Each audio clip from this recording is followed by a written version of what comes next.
സ്ഥാനാർത്ഥി അവരുടെ ഭാര്യമാരെ കൊണ്ട് വോട്ട് പിടിക്കുക എത്രമാത്രം നികൃഷ്ടമാണ് നിങ്ങൾ ഈ പറഞ്ഞത്. അരിവാൾ ചുറ്റിയ നക്ഷത്രത്തിൽ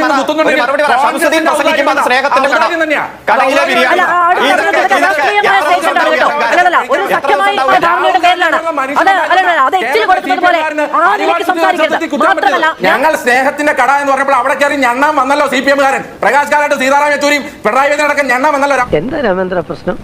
ഇനി എല്ലാ ജില്ലാ സെക്രട്ടേറിയറ്റും നാളെ മുതൽ യോഗം ചേരും, ജില്ലാ കമ്മിറ്റികൾ യോഗം ചേരും. ഇതുമായി ബന്ധപ്പെട്ടുകൊണ്ട് ഏറ്റവും താഴെ ഘടകങ്ങളുടെ വരെ അഭിപ്രായം എടുത്ത് ക്രോഡീകരിച്ചതിന് ശേഷമാണ് എന്തൊക്കെയാണ് ഈ തെരഞ്ഞെടുപ്പിൽ നമ്മൾ ഉദ്ദേശിച്ച ഒരു വിജയം ഉണ്ടാക്കാൻ കഴിയാത്തത് എന്നതിനെ കുറിച്ചുള്ള കൃത്യമായിട്ടുള്ള പരിശോധന, ഒരു റിവ്യൂ റിപ്പോർട്ട് തന്നെ തയ്യാറാക്കും. അത്രയ്ക്കൊക്കെ വേണം. ഞങ്ങൾ പ്രാഥമികമായിട്ടുള്ള പരിശോധന നടത്തുമ്പോൾ കഴിഞ്ഞ ലോക്സഭാ തെരഞ്ഞെടുപ്പിന്റെ സാഹചര്യത്തിൽ നിന്നും മാസങ്ങൾ കൊണ്ട് തന്നെ വലിയ മുന്നേറ്റം ഉണ്ടായിട്ടുണ്ട് എന്ന് തന്നെയാണ് വിലയിരുത്തുന്നത്. ഞങ്ങൾ ഉദ്ദേശിച്ച ഒരു വിജയത്തിലേക്ക് വന്നിട്ടില്ല. ഗ്രാമപഞ്ചായത്തുകളും ബ്ലോക്ക് പഞ്ചായത്തുകളും മുനിസിപ്പാലിറ്റികളും കഴിഞ്ഞ പഞ്ചായത്ത് തെരഞ്ഞെടുപ്പിലും കഴിഞ്ഞ മുമ്പത്തെ പഞ്ചായത്ത് തെരഞ്ഞെടുപ്പുമായി ബന്ധപ്പെട്ട് നോക്കുമ്പോൾ ഞങ്ങൾക്ക് എണ്ണക്കുറവുണ്ടായിട്ടുണ്ട്. മാസങ്ങൾക്ക് മുമ്പ് നടന്ന ലോക്സഭാ തെരഞ്ഞെടുപ്പിൽ നിന്നും ഈ പഞ്ചായത്ത് തെരഞ്ഞെടുപ്പിന്റെ റിസൾട്ട് കൃത്യമായിട്ട് പരിശോധിക്കുമ്പോൾ UDF 110 നിന്ന് 30 സീറ്റുകൾ കുറഞ്ഞ് 80 ചുരുങ്ങി. LDF 19 സീറ്റിൽ നിന്ന് 39 സീറ്റോടെ കൂടി 58 മാറി. ആണോ? ഭയങ്കര. ഞങ്ങളെ സംബന്ധിച്ചിടത്തോളം ഞങ്ങൾ പ്രതീക്ഷിച്ച ഒരു വിജയം ഉണ്ടായിട്ടില്ല. അതിന്റെ കാരണങ്ങൾ ഞങ്ങൾ പരിശോധിച്ചുകൊണ്ടിരിക്കുകയാണ്.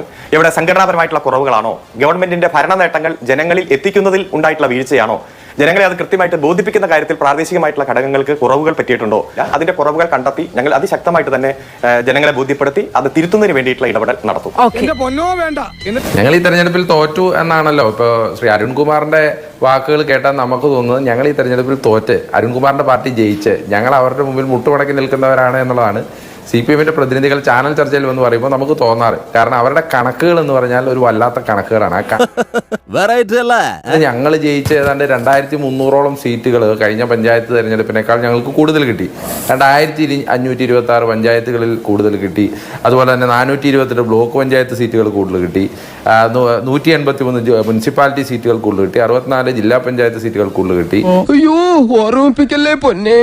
ഇവർ ഭരിച്ചുകൊണ്ടിരുന്ന പല മുനിസിപ്പാലിറ്റികളും പഞ്ചായത്തുകളും, അതായത് പഞ്ചായത്തുകളിൽ 50% മുകളിൽ തന്നെ ഏതാണ്ട് 505ഓളം പഞ്ചായത്തുകൾ ഞങ്ങൾ ഭരിക്കുന്നുണ്ട്. കോർപ്പറേഷനുകൾ ആകെയുള്ള 6 കോർപ്പറേഷനിൽ 4 ഞങ്ങൾ ഭരിക്കാൻ പോവുകയാണ്. ബ്ലോക്ക് പഞ്ചായത്തുകൾ ബഹുഭൂരിപക്ഷം ഭരിക്കാൻ പോവുകയാണ്. ജില്ലാ പഞ്ചായത്തുകൾ അങ്ങനെ തന്നെ. അപ്പൊ ഇനി നമ്മൾ എന്ത് ചെയ്യുമല്ലയ്യ? ഇന്ന് CPM സംസ്ഥാന സെക്രട്ടേറിയറ്റിന്റെ ആ പ്രസ്താവനയെ ഞങ്ങൾ എല്ലാവരും പൂർണ്ണമായി സ്വാഗതം ചെയ്യാണ്. കാരണം ഭരണവിരുദ്ധ വികാരമില്ല എന്ന് നിങ്ങൾ കണ്ടെത്തിയ ആ കണ്ണാടി ഒരു കാരണവശാലും കുറച്ചു നാളുകൾ കൂടി മാറ്റരുത് എന്നുള്ള ഒരു അഭ്യർത്ഥന മാത്രമാണ് ഞങ്ങൾക്കുള്ളത്. കാരണം നിങ്ങൾ ഇങ്ങനെ തന്നെ മുന്നോട്ട് പോകണം എന്നത് മാത്രമാണ് ഞങ്ങളുടെ എളിയ അഭ്യർത്ഥന. അങ്ങനെയാണ് എന്നുണ്ടെങ്കിൽ ഇതിലും നന്നായിട്ട് തോൽക്കാൻ നിങ്ങൾക്ക് 2026 തെരഞ്ഞെടുപ്പിൽ സാധിക്കുമെന്നുള്ള കാര്യത്തിൽ ഒരു സംശയവും വേണ്ട.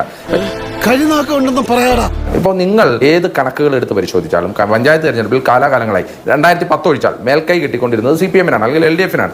അതിൽ നിന്നൊക്കെ വിഭിന്നമായി ഈ തവണ പഞ്ചായത്ത് തെരഞ്ഞെടുപ്പിൽ വലിയ തോൽവി അത് LDF-ന് ഉണ്ടായി എന്നുള്ളത് വസ്തുതയാണ്. വോട്ടിംഗ് പെർസെൻറ്റേജ് എടുത്ത് നോക്കിയാലും അത് ഉണ്ടായി എന്നുള്ളത് വസ്തുതയാണ്. അപ്പോൾ അതിന്റെ കാരണം എന്ന് പറയുന്നത് ഭരണവിരുദ്ധ വികാരം ആണ് എന്നുള്ളതും വസ്തുതയാണ്.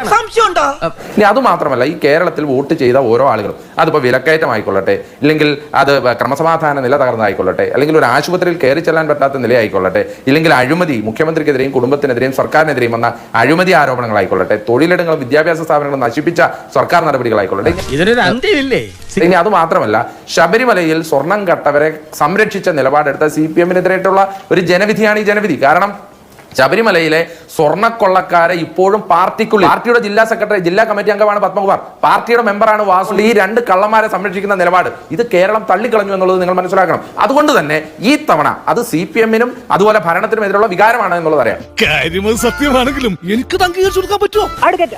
അരുൺകുമാർ, നിങ്ങൾ അർഹിച്ച ഒരു വിജയം വിധി അല്ല ഉണ്ടായത് എന്നുള്ളത് നിങ്ങൾ വിലയിരുത്തുന്നു. തെരഞ്ഞെടുപ്പിന് ശേഷമോ അരുൺകുമാർ, ഇന്നത്തെ ദിവസം അല്ലെങ്കിൽ ഈ തെരഞ്ഞെടുപ്പിന്റെ ചിത്രം പുറത്തു വന്നതിന് ശേഷം ജനാധിപത്യം ഏറ്റവും കൂടുതൽ നിശ്ചിതമായി വിമർശിക്കേണ്ടുന്ന പല കാര്യങ്ങൾ നിങ്ങളുടെ ഘടകങ്ങളിൽ നിന്ന്, നിങ്ങളുടെ അണികളിൽ നിന്ന്, എന്തിനാ നിങ്ങളുടെ സ്ഥാനാർത്ഥികളിൽ നിന്ന് പോലും ഉണ്ടായി. പാനൂരിൽ ആ കണ്ട ദൃശ്യങ്ങൾ, വടിവാളും എടുത്ത് തലയിൽ ചുവന്ന തുണി കെട്ടിക്കൊണ്ട് പാനൂരിലെ വഴികളിലൂടെ പോയ ആ കാഴ്ച, ആ സഖാക്കളുടെ കാഴ്ച, അത് നിങ്ങൾക്ക് ദൂരവ്യാപകമായ പ്രത്യാഘാതം ഉണ്ടാകും. കേരളത്തിലെ വോട്ടർമാർ, പ്രബുദ്ധരായ വോട്ടർമാർക്ക് നിങ്ങൾ അത് വിശദീകരിച്ചു കൊടുക്കേണ്ടി വരും. ഫറോക്കിൽ കേൾക്കുന്ന വെല്ലുവിളി, പത്തനംതിട്ടയിൽ കേൾക്കുന്ന വെല്ലുവിളി, ആ നിലയ്ക്ക് അരിവാളിന് മറ്റു ഉപയോഗങ്ങൾ ഉണ്ടെന്ന് ജനങ്ങളോട് പറയാനാണോ നിങ്ങൾ സ്ഥാനാർത്ഥികളെയും നേതാക്കളെയും രാഷ്ട്രീയം പഠിപ്പിച്ചിരിക്കുന്നത്? അതാണ് ഞങ്ങളുടെ കുടുംബത്തിന്റെ മഹിമ. എല്ലാ നിങ്ങൾ ചില വീഡിയോ ഇതിന്റെ ഭാഗമായിട്ട് കാണിച്ചു. എന്നാൽ പല വീഡിയോകളും സോഷ്യൽ മീഡിയയിൽ നന്നായിട്ട് തന്നെ ഉണ്ട്. ആ വീഡിയോയിലെല്ലാം നേതാക്കന്മാരടക്കം പ്രസംഗത്തിൽ പറയുന്നത് യാതൊരു പ്രകോപനവുമില്ലാതെ ഞങ്ങളുടെ നേതാക്കന്മാരെയും പ്രവർത്തകരെയും ആക്രമിക്കാൻ വന്നാൽ ഞങ്ങൾ അതിനെ നേരിടും എന്നതാണ്. എന്തോ എങ്ങനെ പലരും ഇത് തെരഞ്ഞെടുപ്പ് വിജയം കിട്ടി, കേരളത്തിൽ ഉദ്ദേശിച്ചക്കാലം വിജയം കിട്ടി, അല്ലെങ്കിൽ ഇവിടെ സൂചിപ്പിച്ചതുപോലെ ഇന്ന മേഖലകളിൽ ഇന്ന വിജയം കിട്ടി എന്ന് കണ്ടപ്പോൾ പല രീതിയിലും ഇടതുപക്ഷത്തെ ആക്രമിക്കാനും ഇടതുപക്ഷം അങ്ങ് തീർന്നു, കേരളത്തിന്റെ രാഷ്ട്രീയ ചിത്രത്തിൽ നിന്ന് ഇടതുപക്ഷം ഇല്ലാതായി എന്ന രൂപത്തിലൊക്കെ പ്രചരിപ്പിച്ചുകൊണ്ട് ആക്രമണം അഴിച്ചുവിട്ടിട്ടുണ്ട്. അത്തരത്തിൽ ആക്രമണം വരുമ്പോൾ പാർട്ടി സഖാക്കൾ അതിനെ ചെറുത്തിട്ടുണ്ട്.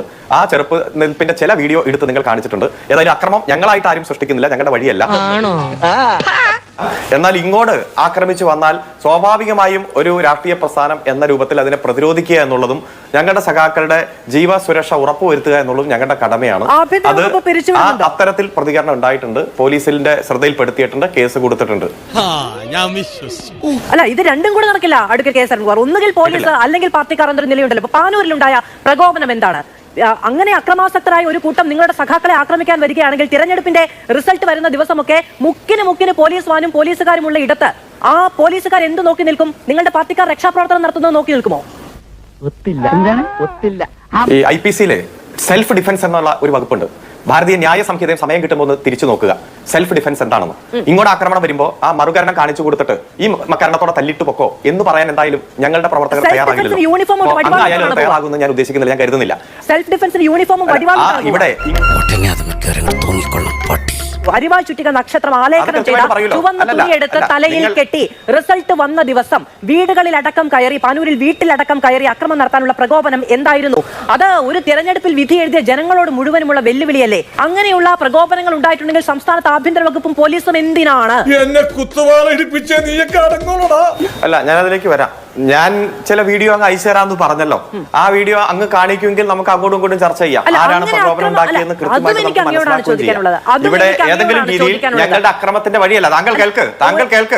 അല്ല, താങ്കൾ കേൾക്ക്. അങ്ങയോടല്ല ചോദ്യത്തിനല്ലേ മറുപടി പറയുന്നത്. താങ്കളുടെ ചോദ്യം കേട്ടിട്ടല്ലേ മറുപടി പറയുന്നത്. അല്ല, ചോദ്യം കേൾക്കാതെ അല്ലല്ലോ മറുപടി പറയുന്നത്. നിനക്ക് ദേഷ്യം വരുന്നുണ്ടോ?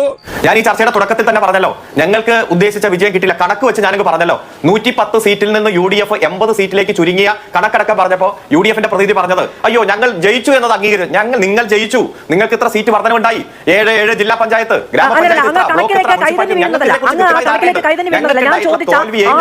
അക്രമ പ്രവർത്തനങ്ങളിൽ നിന്ന് അങ്ങ് കണക്കിലേക്ക് വളച്ചൊടിച്ചു പോകരുത്. അടുത്ത കെ സരൺകുമാർ ഒരു പ്രത്യേക ടൈപ്പാണ്. നിങ്ങൾ കാണിച്ച അക്രമ പ്രവർത്തനങ്ങൾ സെലക്ടീവ് ലീക്കേജ് ആണ്. യഥാർത്ഥത്തിൽ നടന്ന മലപ്പുറം ജില്ലയിലും കോഴിക്കോട് ജില്ലയിലും കണ്ണൂർ ജില്ലയിലും നടന്ന പല സംഭവ വികാസങ്ങളും മറച്ചുവെച്ച് ആദ്യ സീനുകളൊക്കെ വെട്ടിമാറ്റി അതിനുശേഷം സ്വാഭാവികമായിട്ട് ഉണ്ടാകുന്ന ഒരു സെൽഫ് ഡിഫൻസ്, ഒരു പ്രതിരോധം, ആ പ്രതിരോധം എടുത്ത് കാണിച്ചിട്ട് ഇത് നിങ്ങളുടെ രീതിയാണോ എന്ന് ചോദിച്ചാൽ, ജയിച്ച നാട്ടിൽ അന്തസ്സായി സംഘടനാ പ്രവർത്തനം നടത്തി ഒരു തെരഞ്ഞെടുപ്പിൽ തോൽവി ഉണ്ടാകുമ്പോൾ ആ തോൽവിയുടെ ഭാഗമായിട്ട് അങ്ങ് തീർത്ത് കളയാം എന്ന് വിചാരിച്ച് ഇങ്ങോട്ട് ആക്രമണം ഉണ്ടാകുമ്പോൾ സ്വാഭാവികമായിട്ട് ഒരു പ്രതികരണമൊക്കെ ഉണ്ടായിട്ടുണ്ട്. അത് ഞങ്ങളുടെ ഒരു കൃത്യമായിട്ടുള്ള രീതിയോ പ്രഖ്യാപനമല്ല, അത് ആരെങ്കിലും നേതൃത്വം ആഹ്വാനം ചെയ്തിട്ടുമല്ല. സ്പോണ്ടേനിയസ് ആയിട്ട് ഗ്രാമപ്രദേശങ്ങളിൽ അത്തരം പ്രതികരണങ്ങൾ ഉണ്ടായിട്ടുണ്ട്. അത് പോലീസ് അന്വേഷിക്കുന്നുണ്ട്, കേസ് രജിസ്റ്റർ ചെയ്തിട്ടുണ്ട്. ഞങ്ങളും പോലീസിൽ പരാതി കൊടുത്തിട്ടുണ്ട്, ഞങ്ങളുടെ പ്രവർത്തകരെയും റിമാൻഡ് ചെയ്യപ്പെട്ടിട്ടുണ്ട്. അത് അവിടെ തീർന്നിട്ടുണ്ട്. അങ്ങനെ തീരാൻ കഴിയില്ല. അഡ്വക്കേറ്റ് കെ സരൺകുമാർ, അത് ആ അക്രമ പ്രവർത്തനങ്ങൾ അങ്ങനെ നിങ്ങൾ കോംപ്രമൈസ് ചെയ്ത് തീർക്കാൻ കഴിയുന്ന ഒരു സംവിധാനമായി രാജ്യത്ത് നിലനിൽക്കുന്നില്ല. ഇനി ലീഗുകാരോ കോൺഗ്രസുകാരോ അക്രമ പ്രവർത്തനം നടത്താൻ തെരഞ്ഞെടുപ്പ് ദിവസം ഇറങ്ങി പുറപ്പെട്ടിട്ടുണ്ട് എങ്കിൽ അതിന് പരിചയമൊരുക്കുക, പ്രതിരോധം ഒരുക്കുക എന്ന് പറയുന്ന രാഷ്ട്രീയ പാർട്ടികളുടെ രീതി എന്ന നിലയ്ക്ക് നിങ്ങൾ അതിനെ ഇപ്പോഴും ന്യായീകരിക്കുകയാണ്. അത് നിയന്ത്രിക്കാൻ സംസ്ഥാനത്ത് പോലീസ് ഇല്ലെങ്കിൽ അത് ആരുടെ കുറ്റമാണ്? മുതലാളിയുടെ വലയിലാണല്ലോ വീഴുന്നത്. വലിയ ആൾക്കൂട്ടം വരുന്നു, അതുകൊണ്ട് ഞങ്ങൾ ഡിഫൻസ് അല്ല, അതുകൊണ്ട് ഞങ്ങൾ ഡിഫെൻഡ് ചെയ്യുന്നു എന്ന നിലയ്ക്ക് ആൾക്കൂട്ട ആക്രമണങ്ങൾ അങ്ങോട്ടും ഇങ്ങോട്ടും സംസ്ഥാനത്ത് ഒരു ഇലക്ഷൻ റിസൾട്ടിന്റെ ദിവസം ഉണ്ടാകുന്നുണ്ടെങ്കിൽ അത് നിയന്ത്രിക്കാൻ കഴിയാത്ത പോലീസ് സംവിധാനത്തെയും ആ പോലീസ് സംവിധാനത്തിന് നേതൃത്വം കൊടുക്കുന്ന ആഭ്യന്തര വകുപ്പിനെയും എന്ത് പേര് ചൊല്ലി വിളിക്കണമെന്ന് കൂടി പറഞ്ഞു വെച്ച് പോകൂ. നിങ്ങൾക്ക് ഇഷ്ടമുള്ള പേര് വെച്ച് വിളിക്കാം. നിങ്ങൾ കുറച്ച് ദിവസമായിട്ട് ഇഷ്ടമുള്ള പേര് വെച്ചിട്ട് തന്നെയാണല്ലോ വിളിക്കുന്നത്. CPM-നെ ആക്രമിക്കാൻ, ഇടതുപക്ഷത്തെ ആക്രമിക്കാൻ നിങ്ങൾക്ക് തോന്നിയ ഇൻട്രോ, തോന്നിയ സമാപനം, കൺക്ലൂഷൻ, തോന്നിയ വാക്കാ പറയുന്നത്. അത് പറഞ്ഞോ, അതൊക്കെ നിങ്ങളുടെ പ്രയോറിറ്റിയാണ്. പക്ഷേ ചില വീഡിയോ വെട്ടി മാറ്റി ഇതൊക്കെ ഉള്ളൂ ഈ കേരളത്തിൽ എന്ന് കാണിക്കണ്ട. യഥാർത്ഥ സംഭവങ്ങൾ കേരളത്തിലെ ജനങ്ങൾക്ക് ബോധ്യമുണ്ട്. അത് ഞങ്ങൾ ജനങ്ങൾ ഒരാവേശത്തിലെടുത്ത് ചാടി വേണ്ടായിരുന്നു അല്ലേ? വീടിന്റെ ഉള്ളിൽ ഉമ്മറത്ത് പൈപ്പിൽ ചെടി നനച്ചുകൊണ്ടിരുന്ന, പൈപ്പുമായി വെള്ളവുമായി ചെടി നനച്ചുകൊണ്ടിരുന്ന ആളെ വടിവാൾ വെച്ച് കാണിച്ച് ഭീഷണിപ്പെടുത്തി അയാളുടെ കാറ് തല്ലിപ്പൊളിക്കുന്നത് സെൽഫ് ഡിഫൻസ് ആണ് എന്ന് പറഞ്ഞാൽ നിങ്ങളൊക്കെ, എനിക്ക് ശ്രീ കെ സരൺകുമാർ ഒരു അഭിഭാഷകനല്ല എന്ന് പറയാൻ പറ്റില്ല, കാരണം അദ്ദേഹം പ്രാക്ടീസിംഗ് ലോയറാണ്. നിങ്ങളൊക്കെ ഒരു നിയമത്തെ എത്രമാത്രം വക്രീകരിക്കാനാണ് ശ്രമിക്കുന്നത്? നിങ്ങൾ അതൊക്കെ ഗോപാലകൃഷ്ണൻ ഒരു നമ്പർ അല്ലേ? നിങ്ങൾ ആരെയാണ് ഈ പുച്ഛിച്ച് തള്ളുന്നത്? ആരോടാണ് ഇങ്ങനെയൊക്കെ പറയാൻ ശ്രമിക്കുന്നത്? സെൽഫ് ഡിഫൻസിന്റെ പേരിൽ ഒരാളെ വടിവാൾ വെച്ച് കാണിച്ച് പരസ്യമായി റോട്ടിലൂടെ കഴുത്തിൽ കത്തി വെച്ചിട്ട് പോവുക. ഇതിന്റെ കാരണം എന്താണ്? കുന്നോത്ത് പറമ്പ് എന്ന പ്രദേശത്ത് കോൺഗ്രസ് ജയിച്ചു, അല്ലെങ്കിൽ UDF ജയിച്ചു. ഇത് മാത്രമാണ് കാരണം. ആ കാരണത്തിന്റെ പേരിൽ വടിവാൾ എടുക്കുക, കഴുത്തിൽ വെക്കുക, വീട് കയറി തല്ലിപ്പൊളിക്കുക, ആളുകളെ മർദ്ദിക്കുക, സ്ത്രീകളോട് അപമര്യാദയായി പെരുമാറുക. ആ ദാർഷ്ട്യമാണ്. ഈ ദാർഷ്ട്യം ഉണ്ടല്ലോ, നിങ്ങൾ ഈ തുടരുന്ന ദാർഷ്ട്യം, ഈ ദാർഷ്ട്യം നിങ്ങളുടെ അടിവേരളക്കും എന്നുള്ള കാര്യത്തിൽ ഒരു സംശയം വേണ്ട. പിന്നെ ഇവിടെ CPM തോറ്റു കഴിയുമ്പോൾ പറയുന്നത് എന്താ? ഒന്ന് കയ്യൂക്ക് കാണിക്കുന്നു, 2 MM മണി പറയുന്നു, ക്ഷേമം ഞങ്ങളങ്ങ് വായിലായിട്ട് വെച്ച് തന്നില്ലേ, എന്നിട്ട് നന്ദികേട് കാണിക്കുക. ഇയാളുടെ വീട്ടിൽ നിന്ന് കൊണ്ടുവന്നതാണോ? MM മണിയുടെ തറവാട് സ്വത്താണോ? ഒരു കയ്യബദ്ധം നാറ്റുകരുത്. ഇവിടെ സാധാരണ ആളുകൾ കരം കൊടുത്ത് അല്ലെങ്കിൽ നികുതി കൊടുക്കുന്നത് പല സ്കീമായി തിരിച്ചു കിട്ടുകയാണ്. അതൊക്കെ ഇവരുടെ എന്തോ ഔദാര്യമാണ് എന്നാണ് ഇവർ പറഞ്ഞു വെക്കുന്നത്. മറ്റൊരു സഖാവ് പറയാണ്, എനിക്ക് വോട്ട് ചെയ്യാത്ത SNDP-കാരും എന്റെ വീട്ടിൽ കയറണമെന്ന്. നിങ്ങളുടെ LDF സ്ഥാനാർത്ഥി പറഞ്ഞ വാക്ക് എനിക്ക് പക്ഷേ ചർച്ച പറയാൻ പറ്റില്ല. സ്ത്രീവിരുദ്ധമാണ്. ഞാൻ അതിലേട്ടാ വരുന്നത്. ഇങ്ങനെ ഒരു പരാജയം ഉണ്ടായപ്പോൾ CPM-ന്റെ ഹാലിളക്കി, CPM-ന്റെ മനോനില തട്ടി. ഒരു സ്ഥാനാർത്ഥി പറയാണ്, സ്ഥാനാർത്ഥി അവരുടെ ഭാര്യമാരെ കൊണ്ട് വോട്ട് പിടിക്കുക. എത്രമാത്രം നികൃഷ്ടമാണ് നിങ്ങൾ ഈ പറഞ്ഞത്. നിന്റെ മോന്ത കണ്ടാലറിയാം നീ ഒരു ഉണ്ടാക്കിയിട്ടില്ല. ഇങ്ങോട്ട് വന്നത് ഞങ്ങൾ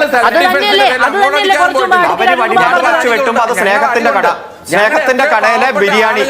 ഞങ്ങൾ സ്നേഹത്തിന്റെ കട എന്ന് പറഞ്ഞപ്പോൾ അവിടെ കയറി ഞണ്ണാൻ വന്നല്ലോ CPM-കാരൻ. പ്രകാശ് കാരാട്ട്, സീതാറാം യെച്ചൂരിയും പിണറായി വിജയനടക്കം ഞണ്ണാൻ വന്നല്ലോ. കിട്ടിയാ? ഇല്ല, ചോദിച്ചു വാങ്ങിച്ചു. അരിവാൾ ചുറ്റിയ നക്ഷത്രത്തിൽ നിന്ന് കുത്തുന്നുണ്ടെങ്കിൽ